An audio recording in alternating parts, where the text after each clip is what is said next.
পূজাল টুতে ছিলাম 4 মাস 10 দিন। কোন জায়গায়? Central jail Chennai. চেন্নাই ছিলেন কতদিন? 4 মাস 10 দিন। 4 মাস 10 দিন থাকাতে আমাদের এই দেশে থেকে গেছি বর্ডারটাকে এই কারণে আমাদেরকে রিলিজ করে দিছে। অপরাধ স্বীকার করছি, কিন্তু রিলিজ করার পরে আমাদেরকে ক্যাম্পে এনে 10 মাস রাখছে। 10 মাস এম্বাসি কোনো খবরই নেয় না।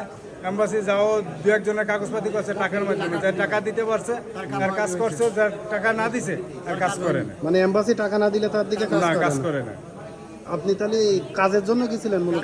জি, আমি কাজের জন্য গেছি। এখনো তো ওপাশে আরো লোক আছে নাকি? হ্যাঁ, আমাদের সেন্টার জেলে এখনো অনেক প্রায় 500-600 লোক আছে বাংলাদেশে। ওদের অনেক কষ্ট, ওদেরকেও কাজ করায় জেলে, বিভিন্ন কাঁচরার কাম করায়, রোড ঘাট পরিষ্কার করায়, গাছের ফাইল কাটায়, কথায় কথায় মারে, ঠিক মতন খাওয়ান দেয় না, কোট হয় না ঠিক মতন, সাজা লাগায় দিতে আছে 2 বছর 3 বছর 10,000 20,000 করে জরিমানা লাগায়। প্রচুর অত্যাচার হয় না? প্রচুর অত্যাচার, আর বিশেষ করে আমাদের মুসলিমদের উপরে আরো বেশি অত্যাচার করে। মুসলিমদের উপরে? আপনার বাসা?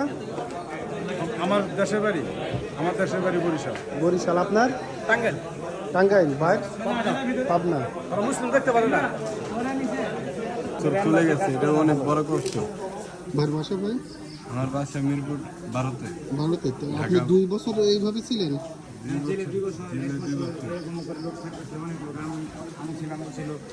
আমাদের সাথে আরো অনেক লোকজন আছে যারা এখনো জেলে 2 বছর হয়ে গেছে, তাদের সাজা এখনো যে কেস কুকুম করছে না, এখানে দেশে পাঠাচ্ছে না।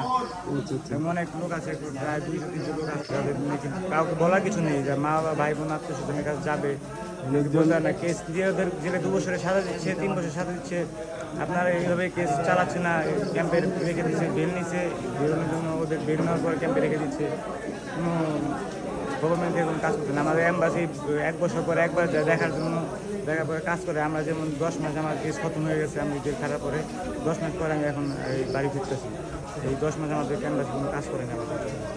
এরকম অনেক লোক এরকম